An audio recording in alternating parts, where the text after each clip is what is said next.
I'm delighted to introduce today's speaker, Erica Smith.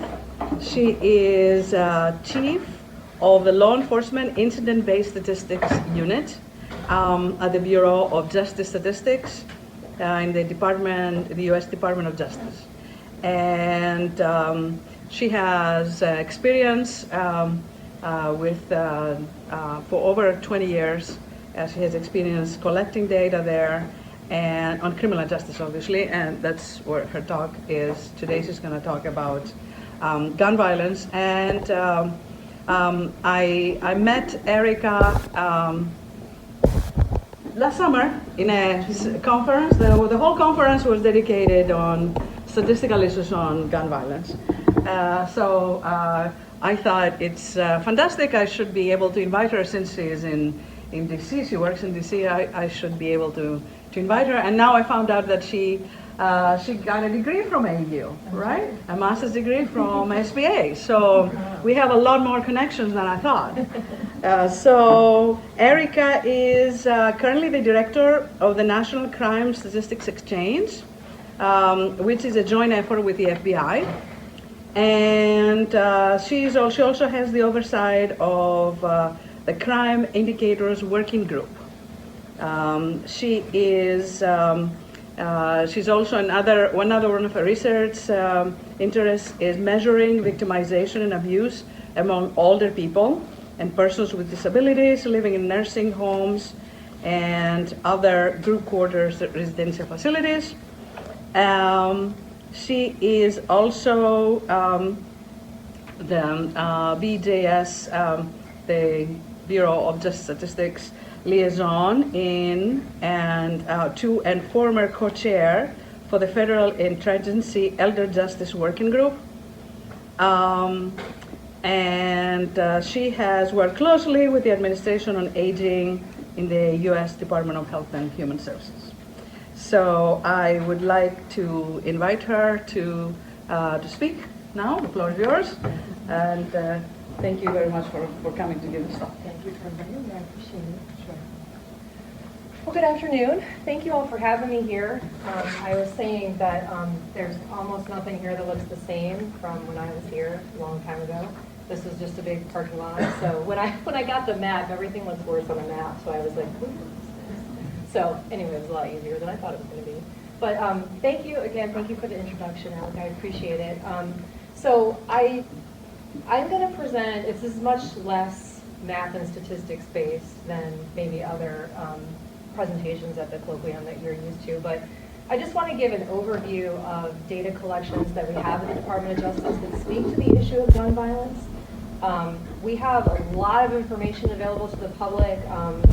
Sometimes there's a lag in making our data collections public, but they will eventually be there, and they are just waiting on the internet for people to do something with them. So if you have any questions about various other elements of the data collections, not every one of these that I'm going to speak about is, I'm not as close to some of these data collections as I am to others, so there may be some questions about the sample frame or the way the way that we drew the sample or how we do the weighting and any imputations or adjustments that I may not be able to answer, but I can get you in touch with people who would have those answers.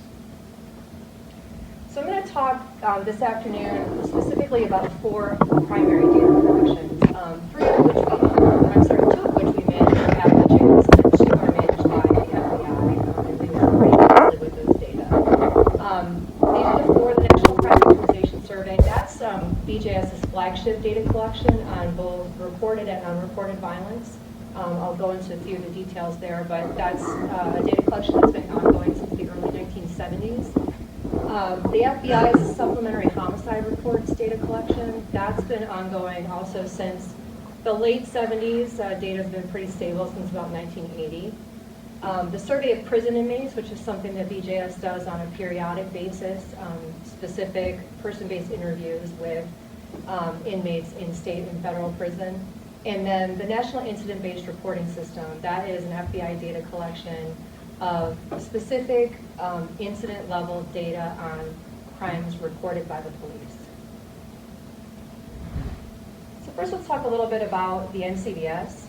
And also what I should should preface here too is that feel free to stop me at any time with any questions, but you don't have to save them to the end. It's more fun if you don't. But so anytime you have a question or something that I don't hit on, just let me know. There's a lot on this slide. Apologies, I'm sort of violating many PowerPoint rules here, but I just wanted to give a little bit of a snapshot of what the NCVS is. Again, this is an annual data collection. It's essentially ongoing year-round for us. It's a panel-based survey where you stay, once a household is selected into the survey, you stay in rotation for 7 cycles, a rounding interview and then 6 additional interviews from that point forward. The interviews occur every 6 months. So if you're a household in the sample, all the persons in the household are rostered and enumerated. We get information on them, and then we interview anyone age 12 or older who's living in the household. Like I said, the data collection is ongoing year-round. The households that are in the sample, they're essentially on a cycle across the first 6 months and the second 6 months of every year. We interview roughly 240,000 persons age 12 or older on an annual basis, and that way we can get information about crimes that have occurred within that household to persons living in that household. So that is reported and unreported crime, things that don't come to the attention of police or some other authority. It is the primary source of information on that dark figure of crime. And again, it was started in 1973 was the first year. It used to be known as the National Crime Survey. And then we made some modifications and repurposed the survey a little bit to get information on more crime types and to improve the measurement of some of those more difficult to measure types of offenses like rape and sexual assault. That redesign effort was undertaken in the early 90s and was implemented in late 1992. First estimates were 1993. So just a little bit of background on the survey itself in terms of its modifications over the years. We've been undergoing a pretty massive redesign effort with the NCVS for the better part of, I would say, 7 years right now, really trying to understand what it is we need to revamp and how we're going to roll that out on such a large-scale basis. But right now we're still using the survey as it was designed in the early 1990s. The data collected are very rich, and it's actually a very easy data set to use. It's fairly simple, publicly available. We have lots of options available to you online. Like we have a data tool that provides some basic information. There are a few like whiz-bang 3-way crosstabs that you can download from our website, but the data themselves are there for use by anyone who needs them. We have an API with the data available on our website. You can download it from the University of Michigan Data Archive and get all sorts of information on the victims and offenders involved in those crimes, the characteristics of the incident, and then the person-based files so you have a sense of the overall rate at which these things occur. But of course, the reason I'm talking about this is that we do capture information on the use of weapons and specifically on firearms involved in these incidents as well. Excuse me, I missed the year that this work started. 1973 was the first iteration. Mm-hmm. Most of the time, you'll see our reports start at 1993 because that's where the comparability and measurement really exists for us. We have done some historical trends work looking at how to smooth the estimates and make the connections all the way from 73 forward. But we're still kind of vetting the methodology on that, and so that those big concatenated data files are not available yet.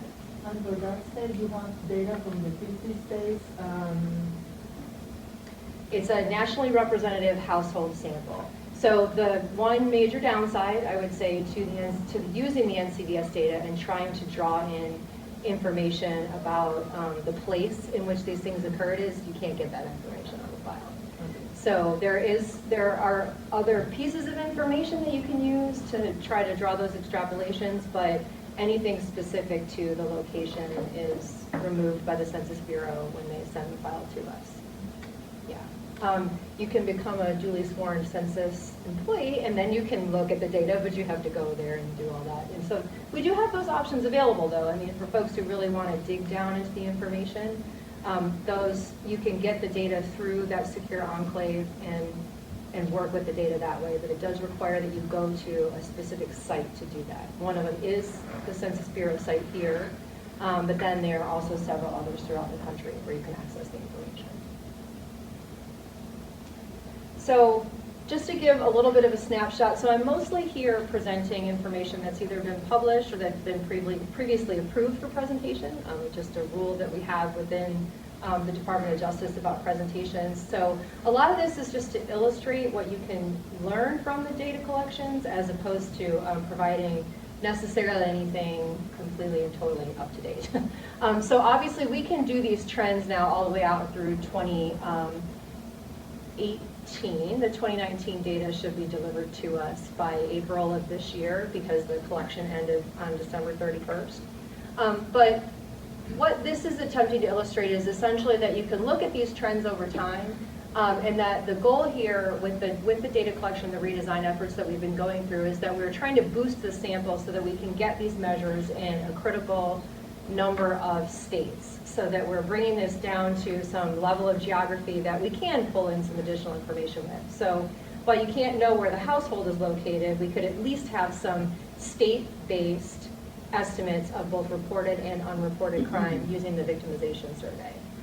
That work is ongoing at this point too, trying to understand how the strength of the estimates and the confidence intervals around those estimates to see what we can actually produce. But we should be seeing some of that information released very soon. And then we're also doing some small area estimation work looking at how to do this for MSAs and CBSAs as well. So trying to understand, even within a state, can we get down to some lower levels of geography around large metropolitan areas. So some of the trends that we can see in these data are looking at like the percentages of non-fatal violent victimizations that involve a firearm, how that looks over time, and how it compares across different victim types. So this is just an illustration of looking at non-fatal firearm victimizations of males versus those involving females, and the differences that we see by age of the victim within those different genders. And then comparing that information over time. So one of the methodological challenges of using these data is that it's 240,000 persons interviewed per year, but there are obviously a lot more people than that in the country, age 12 and older. And so depending on how easy these various age groups and gender categories these people are to find in the households and to actually get interviews with, you'll see variation in the precision of the estimate. And we tend to see that it's not that great when you're talking about older people. And again, like Alika had mentioned, that's something that I've paid a lot of attention to in my career, is how do we measure victimization among older people. They're very difficult to find in a regular community-based household survey. And so we'll see these changes over time. We're starting to see, these are older estimates again, because I use something that was published to illustrate a point, but what we see on the younger end of the spectrum now, especially since this would have been published for 2011 data, we're seeing that the younger age categories are harder to find too. Not because we can't locate them in a household, but because we can't get them on the phone, because nobody has a household phone number anymore. So all the different cell phones that are in one household make this a challenge. There are techniques, of course, that people employ to get past that. We're doing our best to incorporate those things too, and obviously the Census Bureau has a way to find you, most of the time. So we're doing the best we can, but we are seeing those confidence intervals also grow around those younger age groups. And we know there's a lot of volatility in the estimates of firearm violence, the use of a firearm during a crime incident among those young age groups. And so understanding how to account for that wide range and being able to find these kids and then get information and then see what those confidence intervals are, that's a challenge. It's something that folks who use the data should know about and try to account for it. We're also seeing that while we're seeing recent overall increases in the total number of incidents and victimizations involving a firearm, we're seeing a decrease in the overall amount that's being reported. I don't know how stable this trend will stay over time. It's something that I think warrants looking at as we get in the 2019 data and try to make these comparisons over the last 10-year period. But it's one thing to note that it will make trying to understand unreported gun violence a little bit more difficult in terms of, what's coming to the attention of the police may decrease slightly. It's going to, we have to kind of, our goal is to try to be able to understand what's happening in terms of unreported crime and marry that up with police reported data and understand what these patterns and trends are. So that when people say, well, the FBI says the trend is going up, but your data is showing the trend going down, or vice versa, we have some understanding of that. One of the things that we do capture about non-fatal firearm violence within the NCVS, though, is if you didn't report it to the police, and that's a pretty good chunk of all non-fatal firearm violence that we capture, we do ask why you didn't report it and try to get some understanding of what the motivation was. Was it that you didn't think anything was going to happen, the police weren't going to do anything about it, no one was going to care, it wasn't important enough, etc. And so this is something that is asked on the survey every cycle. It's for any crime that is identified in the survey that you say you did not report to authorities. So it would be for more than just non-fatal firearm violence, and provide that comparison group as well for folks who are interested in working with the data. I'm going to talk specifically, I guess I'm going to toggle a little bit here in the discussion, but right now I'm going to focus on the FBI's supplementary homicide reports data. But before I do that, did anybody have any questions about NCVS that is unclear right now? Okay. So the FBI supplementary homicide reports data, these are specific incident-based records about homicides that came to the attention of the police. So within the FBI's Uniform Crime Reporting Program, they ask states to gather the data from all the local agencies in the state on every homicide that's occurred, and there's a specific and fairly specific but broad, I should say, set of indicators that are collected on each of those homicide records. The totality of the incident-specific data covers about 90% of all homicides that occur each year. So there isn't much weighting that needs to be done. We do, and out with the BJS processing of the information, we provide both state-based weights and a national level weight on the file. We also do, for our in-house records, we do some, I would say, light imputation for missing victim information, because there isn't a lot missing on the victim side of things. There is a sizable chunk of offender information that is missing for each record, or across the set of records, I should say. I want to say probably about 35 to 40% of all homicide records are missing offender information. And that is generally because that's about the percentage of homicides that do not get cleared every year. So no arrest, no clearance at all made. And then I should also point out, anyone wanting to work with the records, you're going to find some holes in different places that you can't do much about right now. So the entire state of Florida is missing from the data collection.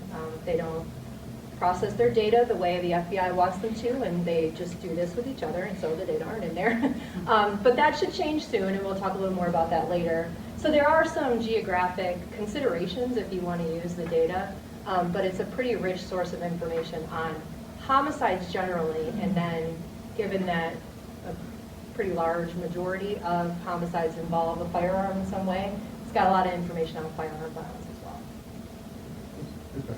Yeah. Is a record an incident, or is a record a victim, an offender? So I'm talking about one offender, multiple victims. Is that So one record, or is that multiple? A record is a dead body, so it's a victim, but you can link those victims. Alexia Cooper, my colleague, is actually going to know the super nuances of all of this more than I will, but she's stuck dealing with it every day. But It's a dead body, but you can connect those homicides through an incident record. So for instance, I'm going to forget the year, but like the Virginia Tech shootings where there were 32, I believe, homicide victims, you can find all of those victims in the data file for that particular year, 2007, is that right? Yeah.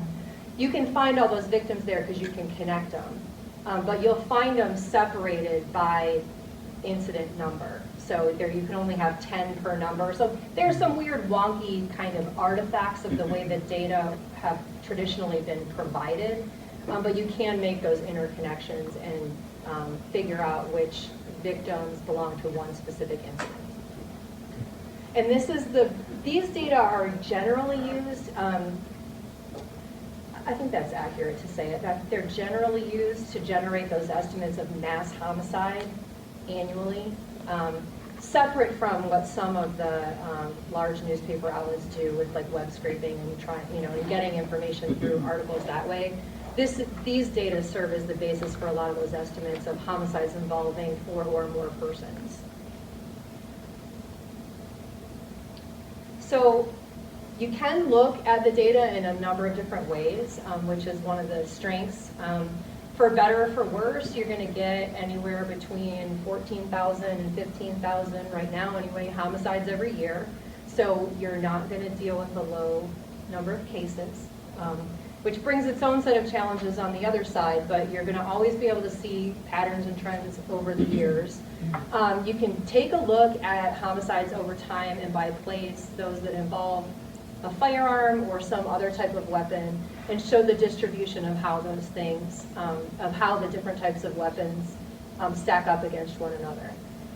You can also generate population-based rates. So one of the strengths of the supplementary homicide data is that you can, like what we had done was look at, this is from a report Alexia and I had done a few years back, you can take a look at, you can aggregate all those homicides by state and then use specific state-based rates for age, sex, and race of the victim, something that you can't do with a lot of other data sources just because you'll run out of cases and have a lot of difficulty by state.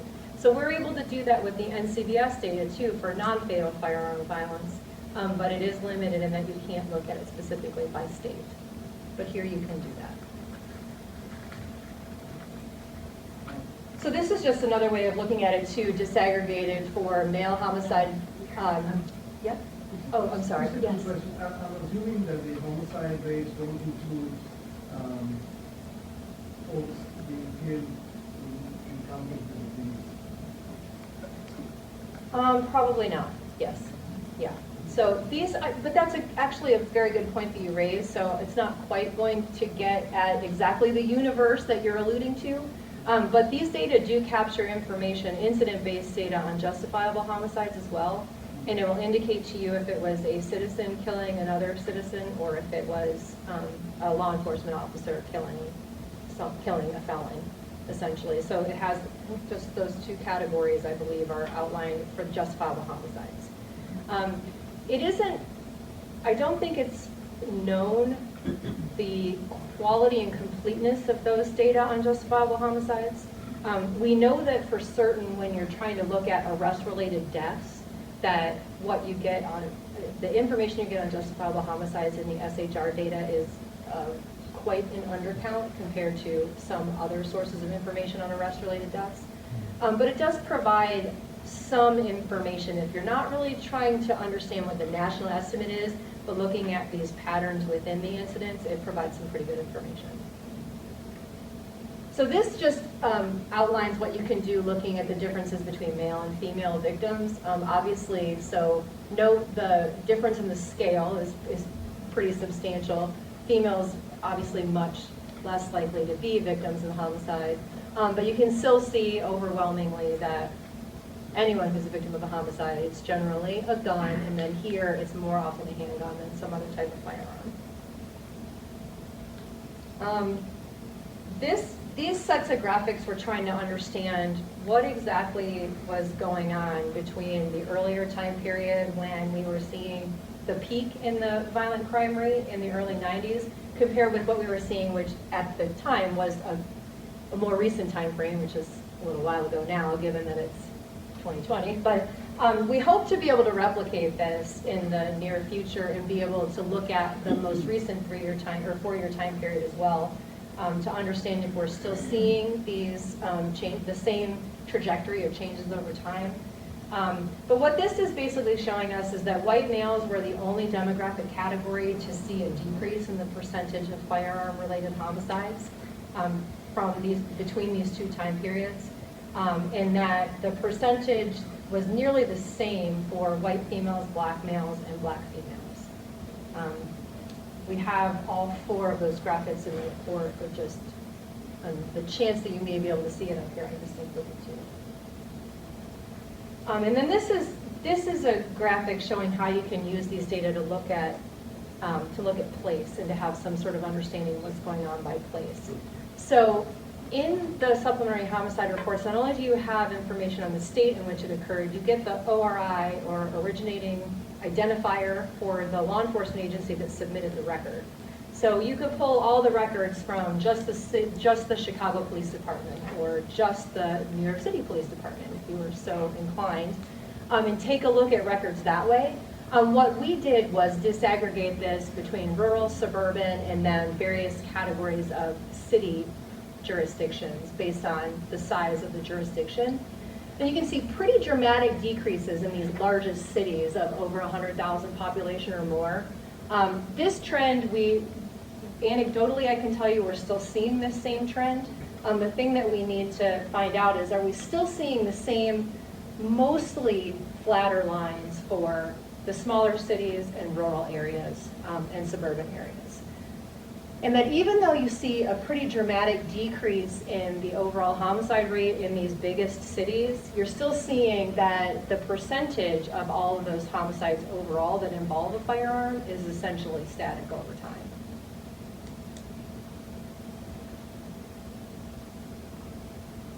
And what this is attempting to depict is that the more victims involved in an incident, so to the point earlier about like connecting information across victims in the file, when a homicide incident involved 4 or more victims, it was more likely, or 3 or more, I'm sorry, usually those 2 are together, it's more likely to involve a gun in general. Not necessarily a handgun, which is that darker green, but a gun in general. A much smaller percentage involves some other kind of weapon. Of course, that makes like common sense, right? But at least it's an empirical justification in one of the ways that we try to show, try to provide these indicators of what happens when there are multiple victims in a homicide incident.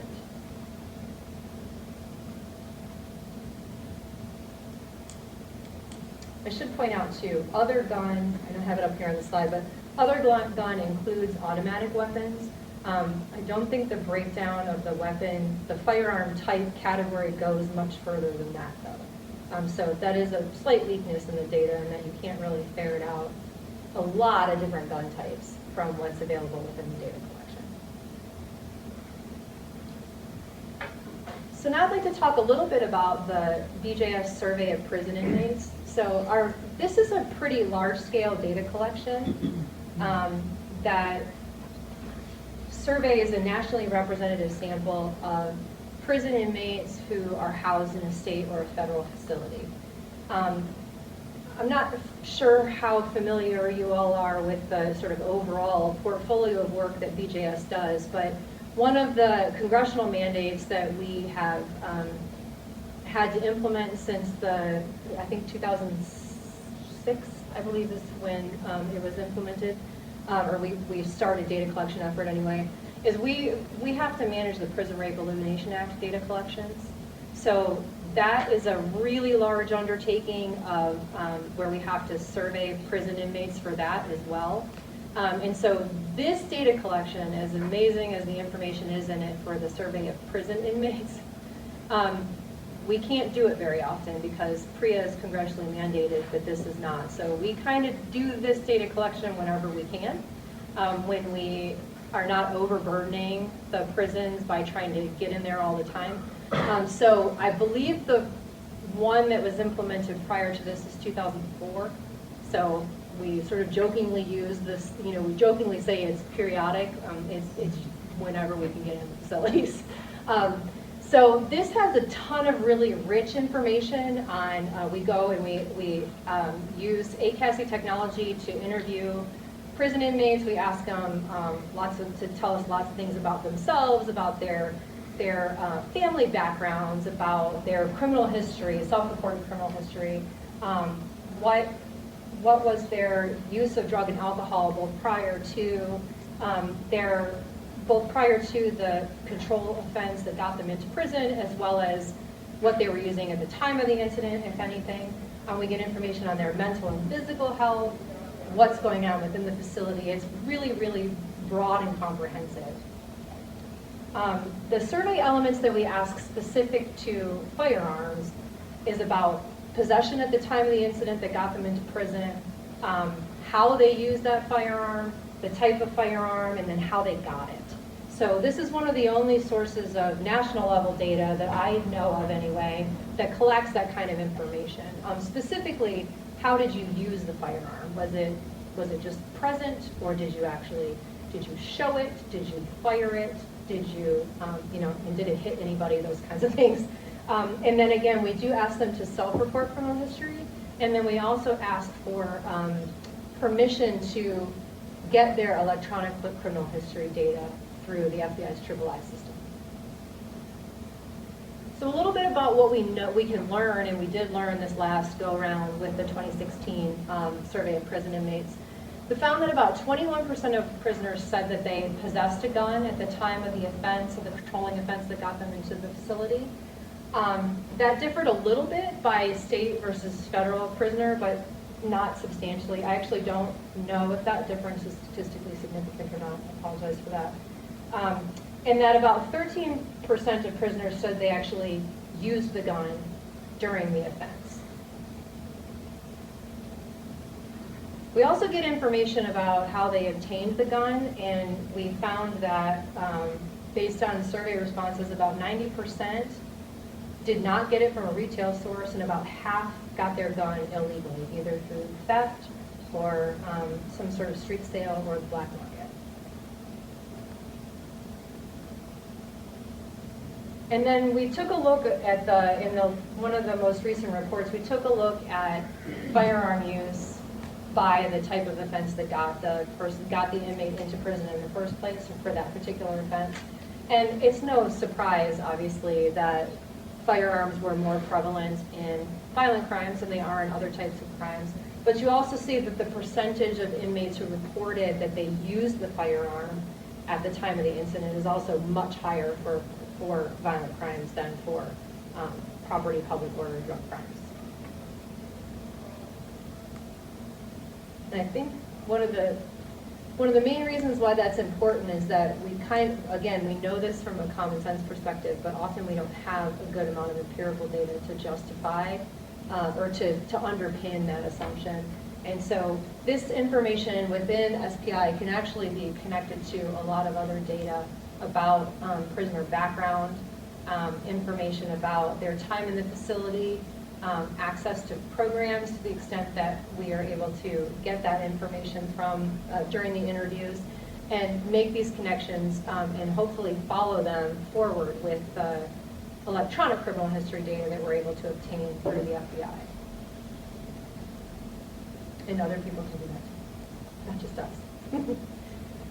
And then the last data collection that I talk about is the FBI's National Incident-Based Reporting System. So through the National Crime Statistics Exchange program that Alika mentioned when she introduced me, I've been working on that for ever now. I think since early 2014 is when I came on board to the project team for that particular work. Alexia has been integrally involved since the very beginning of the project, a little earlier than that. We've been really working very closely with the FBI to increase reporting to this system. Right now, in the most recently published data for 2018, there are about 40%, just under 40% of all law enforcement agencies in the country report their crime data through the NIVERS program. The rest report summary-based counts still of specific a specific 10 different types of offenses, whereas NIVERS captures 52 different offense types, 58 location codes, lots and lots more data than you get through the summary program. I forgot I had a slide that tells you a little bit more about what NIVERS actually does collect. So again, in the basic summary program, every year the FBI puts out information on whether crimes went up or down that year. Those numbers, those counts, usually come from the summary reporting program. And so that's why you'll know whether murder, rape, robbery, aggravated assault, those 4 violent crimes are up or down. Some additional information about certain types of property crime, but it's relatively limited in the totality of what it can tell you. NIVERS, on the other hand, gives you all this additional information about the type of location in which the incident occurred, the day and time of the incident, where the jurisdiction that it occurred in as well. You get information about the victim demographics, offender demographics, if there was an arrest made, whether there was an injury, if a weapon was involved, property loss, etc. So it's got a ton more information, and it's at both data collections are at lower levels of geography, but you can actually look at this by jurisdiction as well.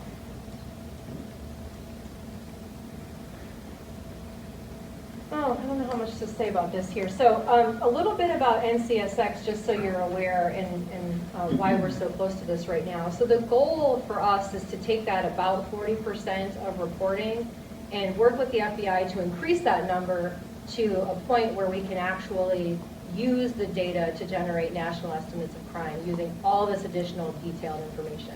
So when we set out on this journey, I would say, to increase the reporting to NIVERS, we were targeting a specific 400 additional agencies. We wanted to get all of the largest cities in the country, which was 72 at the time that we started this, and then a sample of all of the remaining agencies. We've done pretty well. We've gotten all of the large agencies except for 2. And then we've gotten most of the sample in, as well as a lot of other agencies that sort of came in using the grant dollars we were putting out and availing themselves of the resources that we were making available as well. And one of the main reasons that we want to undertake this is to be able to provide that complement to what I was talking about earlier with the NCDS data. We wanted to have that same kind of rich, really critical incident level data for police reported crimes as well. And what we would love to have at the end of the day is some place where folks could come and they could have a dashboard of information available to them with all of this vast information at the state level, at the county level, at the jurisdiction level. You can download data sets, etc. And we're making pretty good progress toward that, even though we don't have the sample totally in the data collection yet.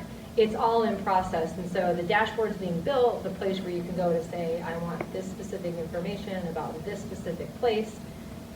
It should be coming within the next year or so, a place where users, the public, can come in and really avail themselves of the information. This is a list of some of the key indicators that we'll be able to derive from the NIVERS data collection. In addition to getting information about violent crime, there's a ton of data on different types of property crime, crimes against society, drug crimes,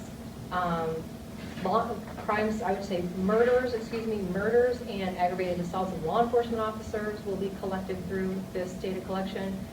So there's a lot that can be known here and a lot of estimates that we are working toward being able to publish on an annual or semi-annual type of basis.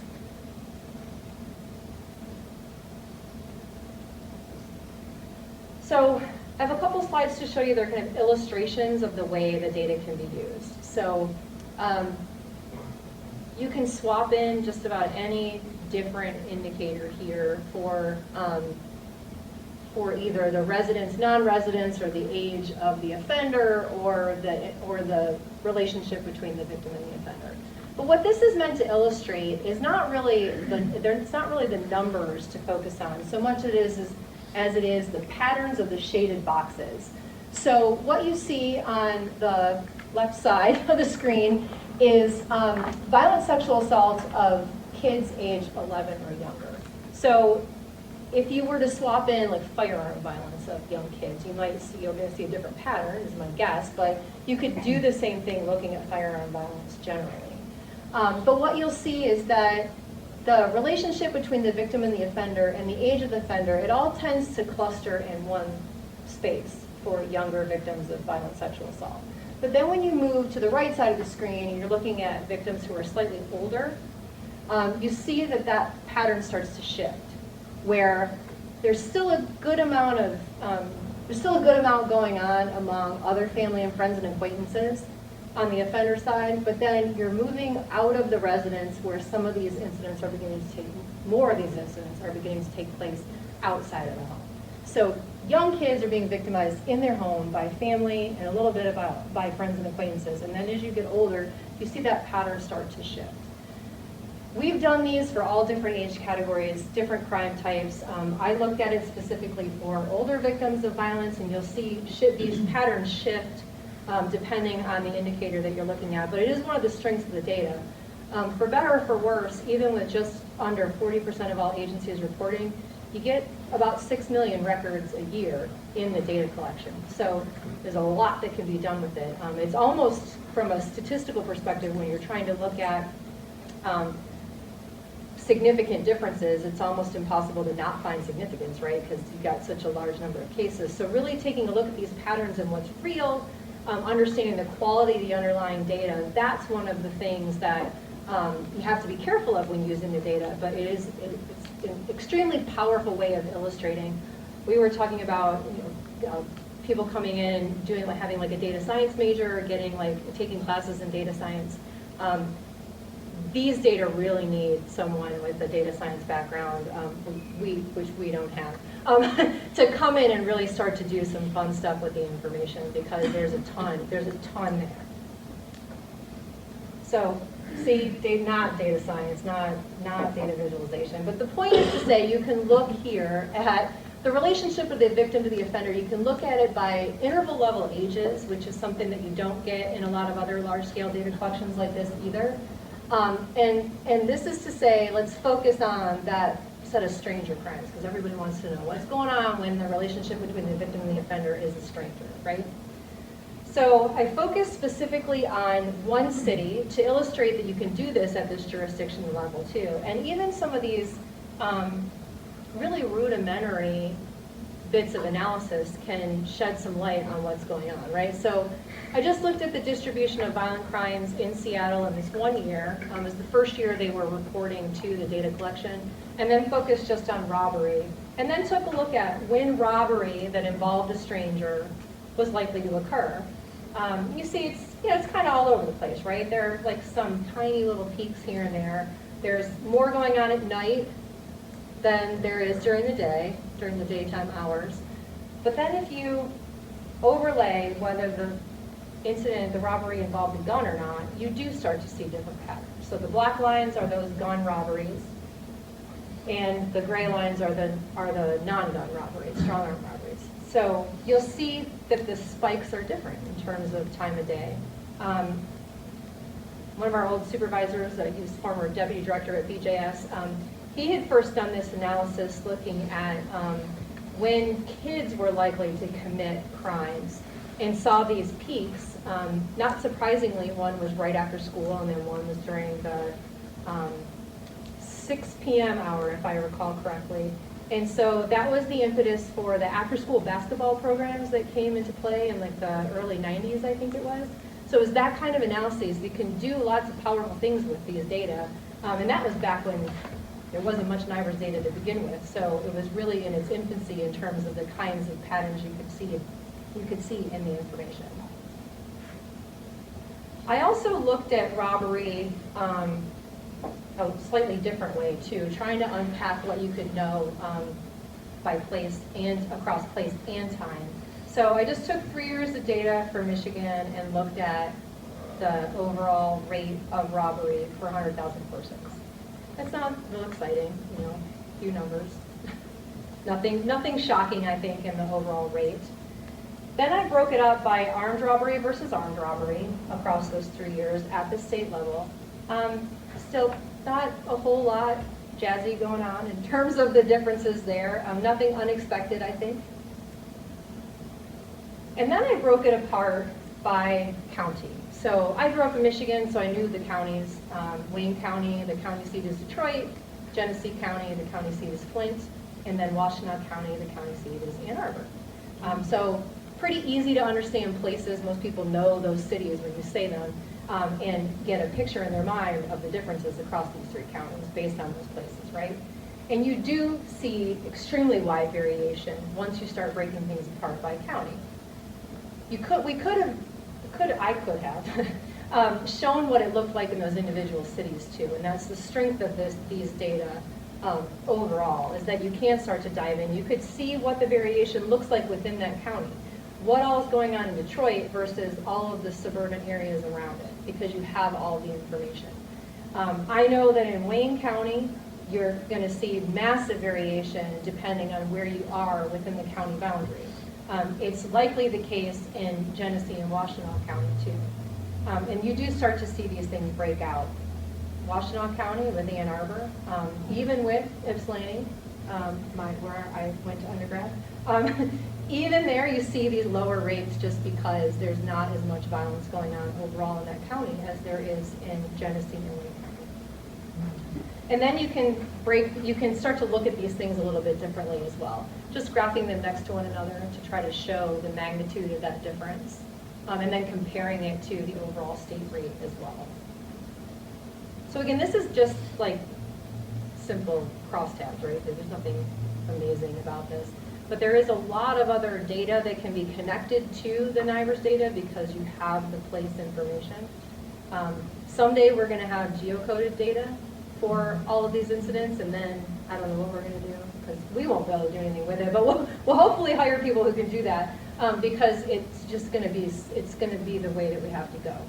You know, by the time all of the largest cities get into the mix, we'll be covering 65% of the U.S. population just from those large cities alone. And we'll know so much more about what police are doing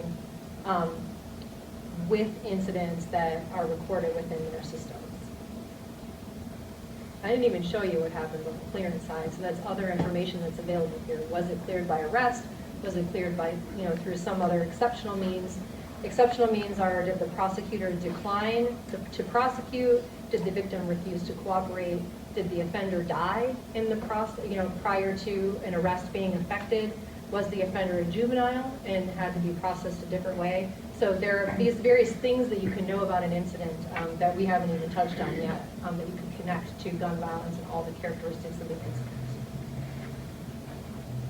So as I mentioned, like the whole purpose of us working on this NIVERS project was to be able to estimate create national estimates of crime using the NIVERS data. And so a main crux of this is to evaluate the quality of the information, figure out how to handle any missing data, where it's appropriate to do something about the missing data, either through imputation or weighting, and then to produce these national estimates.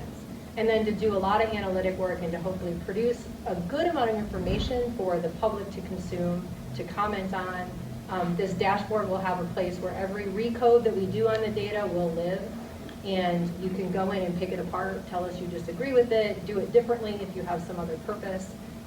So to be as transparent as possible with all the information. And our future efforts are really going to be focused on how do we connect the more granular data that we're going to be getting through the NCVS, hopefully at these state levels and for MSAs and CBSAs, testing how that measurement is working at the local level, and then connecting that, not a one-to-one connection, but making the connection between what we're seeing in the reported and unreported side to what's going on in the NIVERS data through the reported crime data. We're setting up platforms where we can provide this information electronically, not just through the dashboard, but through online reports that folks can consume. It'll be the place where we provide out national estimates for various different topics. we're trying to figure out like what that's going to look like, and we're querying law enforcement generally. We just held a meeting this last December with a number of different, a variety of users within the law enforcement community about what they want to see come out of this project. So we should be seeing that moving into the production that we have going on right now in over the next year or so. And then we're also looking to determine other data that are available on this subject. So we want to look at making modifications that will let us learn more about what actually happened with the firearm during an incident. Right now in NIVERS, all you can know is if it was present, but we know that the FBI is interested in, we are definitely interested in, most people want to know, did you know, how was the firearm used? Was it shown? Was it discharged? Did it actually hit someone and result in some sort of gunshot wound? That's not even a category of injury right now within NIVERS. So there are some limitations for sure, but it is still a really rich source of information on firearm use. And then getting geocoded crime incident data. This will be one of the few places where we will be able to do that. We really can't do that right now through the victim survey. And so this would be a natural complement to that with more flexibility than we have on the survey side. So I think that's it for me. So do you have any other questions, or if you can't think of them right now, my contact information's here. I have cards with me as well, should you want them. But I'm happy to answer any questions now or later. Thank you very much, Erica. Speaker? Oh, that's terrible, sorry. Yeah. So I wanted to ask, in terms of gun incidents, what are states that guns are legal and versus states that guns aren't legal? Does it really affect the amount of gun incidents across the states? I don't think we've looked at the data that way. I don't know. I mean, I think the legal versus illegal question has a lot of nuance to it. And so we've never looked at the data that way, but you certainly could use it for that purpose. Right now, the police incident-based data in NIVERS isn't going to be fully national. I think there are 17 full reporting states, so every law enforcement agency in those 17 states is supposed to report in that format. And then there are data in another about 20 states that come in, but it doesn't cover the whole state. So I think that's my long way of saying you could look at that question using the police reported data, but there's a lot you'd have to take into consideration, that you wouldn't have information for each one of those states, and then you'd have to know the nuance of the gun law and whether that married up to the categories that were in the data collection or not. People use it for that purpose all the time. They use the SHR data for that, just to look at gun homicides and to try to track those changes over time. I think I've seen arguments made on both sides of the equation, right?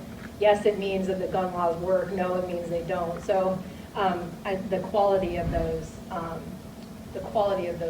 pieces of research, tends to vary. Could you go back to the charts and the graphs at the very beginning, the one from the first survey, one of the survey? It's going to do that for a minute.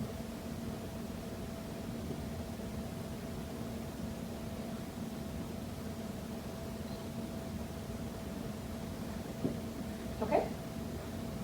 So this is the rate over time, confidence intervals for males and females. So how big is the sample? We interview 240,000 persons a year across 145,000 households. And then you project from that to get these totals. Mm-hmm. Yep. So how accurate, do you have any notion of how accurate your projections are? Accuracy meaning? Well, you're go back to the one where you got something about 400,000. So you're doing a survey, 145,000 households, and then the next one that shows that you've got, the next one? The next one after that. Make it from this one. Yeah. So the question is, how did you get up to these numbers? So these are all weighted estimates. And how accurate They're- do you think they are? Well, we're pretty confident. I mean, we've done a ton of testing over the 40 some odd years that we've been doing the survey. There must be some sort of confidence in them. Well, yes, and that's what we're attempting to depict here. Whoops. Yes, that's what we're attempting to depict here in terms of the interval around the point estimate. It might be a little harder to see up on the screen, but give or take, it's definitely going to vary by place and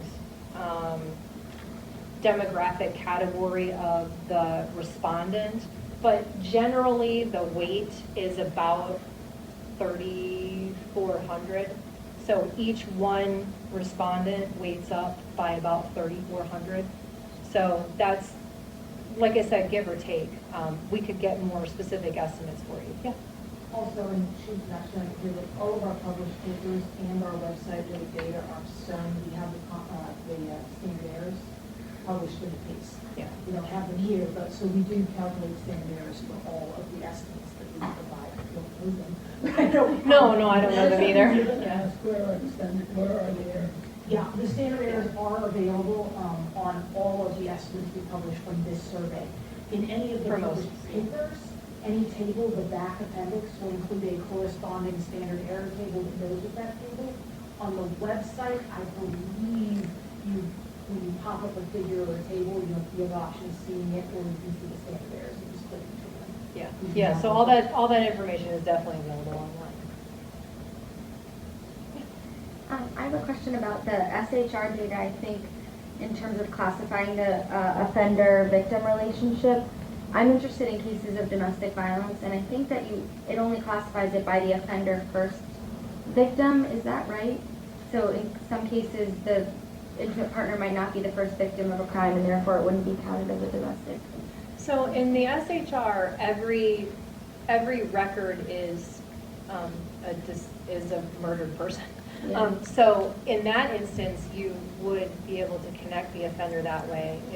You're not always going to get the relationship. It's not always going to be recorded on the record, I should say. I want to say like 35% of incidents don't have a victim offender. That's too high. Now, I'm staring at Alexa, which she can yes. remember the numbers, but. Part of what you're saying is correct.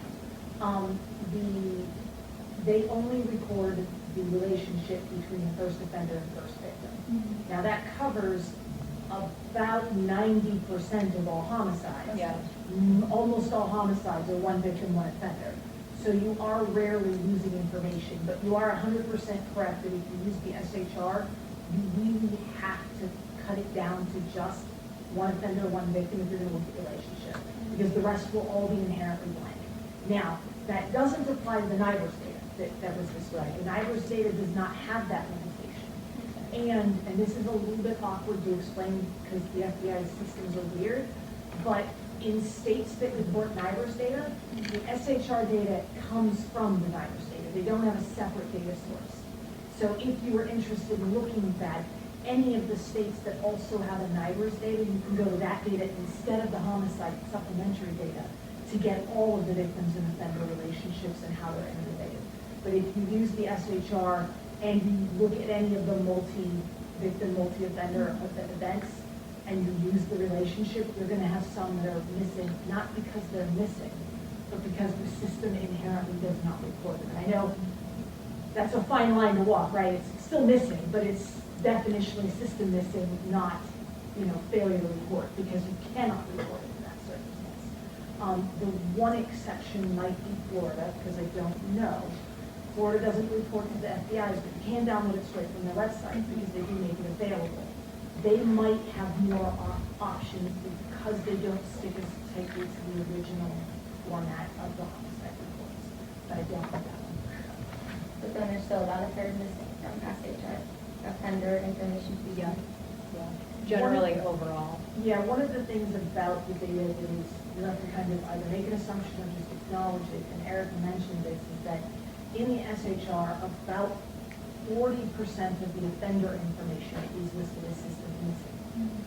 But if you compare that to the amount of cases that are cleared, i.e. we knew what happened, it's about 60%. So if you layer those on top of them, generally what we find is that the difference between the two is very small, and those are the ones that probably we were missing. As opposed to, first we didn't identify the offender, so what are we going to put in here? Somebody killed a person. Okay, who? We don't know. As opposed to someone identified them, but we didn't write the information down. That number is very, very small, only a couple percent, I think. So it kind of depends on how you want to use the data and what limitations you're going to accept. There are some folks out there, all of this data is archived at ICPSR. There are a number of people who use these data. One very good researcher named Jamie Fox actually creates imputed files with the archives using SHR, and he imputes offender information.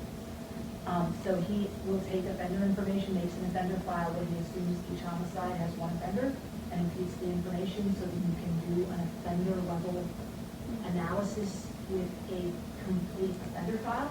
But you have to decide if you're comfortable with the idea of assuming that every missing offender is a single offender. Are you comfortable with that?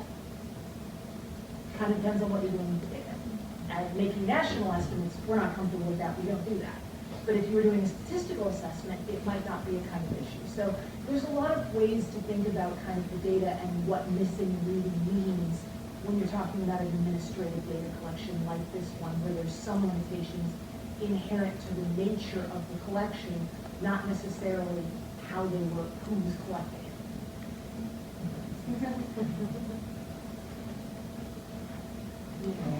Really? In one of the slides you had, you talked about the number of agencies currently reporting and so, and how you actually, can you go back to that some 6,000 or 6,800 agencies?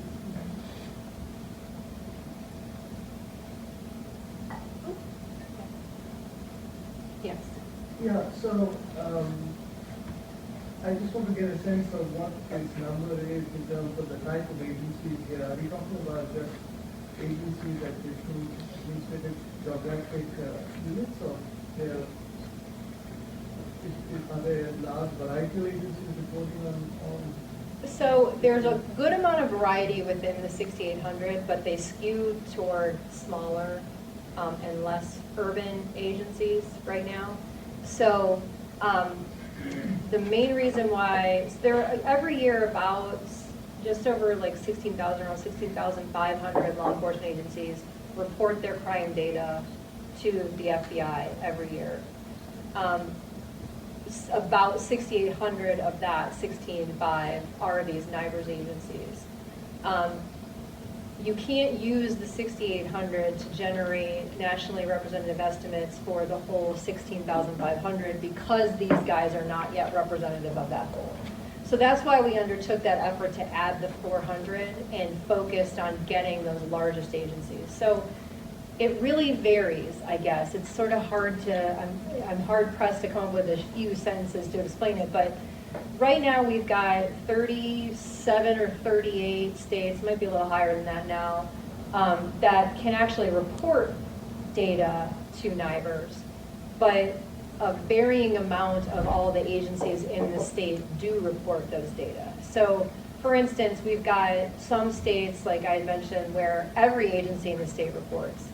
There are 17 of those, like Michigan, I think, is one of the biggest, Colorado, Kentucky, Tennessee, Virginia's a big one, South Carolina, and some others.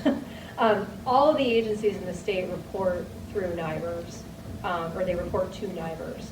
There should theoretically be almost no agencies reporting that sort of more limited summary data.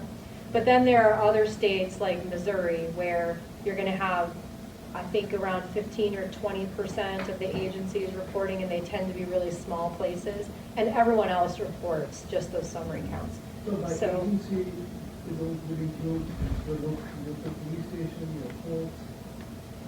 It's a mix of. What was the last part? The local police agency and what? The courts. Just the police agencies. Just the police agencies. Typically, the UCR program, which covers sort of the umbrella of all of these, it's any law enforcement agency that might have primary responsibility to investigate a crime. So you're going to get local police department, obviously, state police, you'll have sheriff's departments, but you can also get some other things like university police in some places have their authority. In some cases, tribal police departments will be in there. You're not going to see very frequently crime data from like Fish and wildlife. Fish and Wildlife. Sometimes you do, but usually they don't have primary law enforcement authority. You won't see very often things like arson investigation units, because usually those aren't considered criminal investigation units, but you do see them occasionally. So it's kind of the line really is, if it is a agency that would have primary law enforcement authority over any kind of crime that would be considered criminal. So you can, for example, have highway patrol, where they might not cover violent crime, but they're going to cover other kinds of crime potentially. They will be a reporter. How much they report, that would be a different question, but theoretically they could report. Yeah. So the largest agencies that we don't have, like you have some big jurisdictions in there already, like I mentioned, Seattle's reporting. Also in the data sets like Memphis and Nashville, and the biggest cities in Detroit is in there, Cleveland, Milwaukee, like there's a good number of large cities. And we had targeted within that 400 the remaining 72 largest agencies that represented these big cities, like the New York City Police Department, Chicago, Baltimore City, there's way more than that, but, and all that information too, this is a horrible web page that I have a little screenshot here, because it just is. There's a lot of information on it, but that whole list of the 400 agencies that we were targeting, it's embedded in a link somewhere on that page on our website, and I think we may have in one of the links too some information about what each of those cities represent, or one of those agencies represent in terms of population. Hopefully that helps. When states or localities or the various police departments aren't reporting, do they have a reason? It depends, right? I feel like that's the answer to everything, but when they don't report the incident-based data, it is often a resource issue. So when we first embarked on this project, that was the main thing we were trying to understand. We established a protocol to measure NIBR's readiness, essentially, and sat down with command staff and records folks and anyone who really could tell us more about what their status was, and then went through all the NIBR's elements, asked them to tell us, did they collect it, did they not, what were some of the impediments, talked about challenges, and then we secured grant funding and started making grants. And that's when we really saw a lot of movement. We started with the states first because the state has to have the ability to get the data from the local and then send it to the FBI. And once that really got going, we started to see a lot more movement. But we've given out a lot of money, about $120 million, I think, in the last few years. So, yeah. I think one of the big things that most people probably don't know is crime data reporting is not mandatory at the federal level. No one has to send us anything. Some states have some mandated reporting laws for crime data, but not all of them. And so in some cases, it's not that they're not necessarily collecting a lot of this information. It's that it costs them money to get it out of their system in the format we want and then send it to us. And they don't have to. So, a lot of them just don't for those kinds of reasons. And, it's not like the census where by law people have to fill out the census. No one has to give anything to the federal government when it comes to crime data. So it is definitely a huge push to try to encourage them to do this. We do not see, and I think this might be what you were thinking of, it's not because they don't want to tell people what their crime is. Certainly they're concerned about what people will do with the numbers, but we didn't have anyone say, I'm not giving that out because I don't want people to know what's happening in my area. That may be the case, I don't know, for some things like law enforcement related deaths, there may be different reasons, but generically with the crime data itself, It usually just has to do with how hard it is to get it out of their system in a standardized format. And law enforcement, when it comes to crime data, a lot of them are working off systems that are 15, 20 years old because they have a limited amount of funding and they have to choose between putting an officer on the street with a vest, a car, or updating the data system that will allow them to provide the federal data with crime data. Which one are you going to pick? I know which one I would pick. So I think a lot of it is just they're trying, like a lot of places, to catch up with the technology to make that a resource priority to get there, and sort of having to balance those kinds of priorities. But a lot of them have the data, it's just getting it out. Solamente you know the data from the Commonwealth of Puerto Rico? So Puerto Rico is an interesting question. Right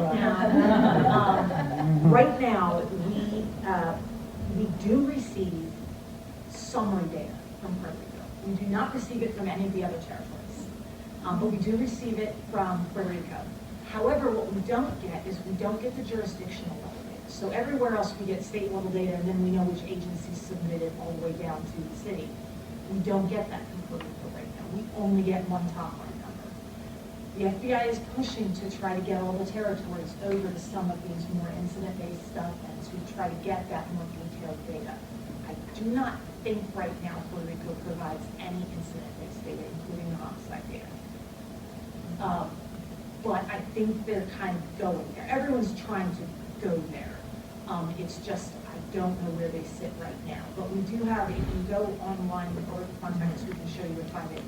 They do have the summary, what we call the summary numbers. They do report the 8 top line summary numbers: rape, robbery, aggravated assault, homicide, and then it is larceny, motor vehicle theft.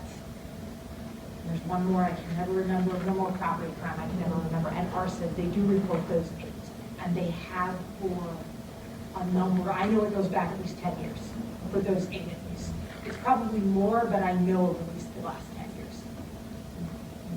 Okay, well, thank you very much. Very Thank you, I interesting appreciate it. information. Thank you, Erica. Thank you, Erica.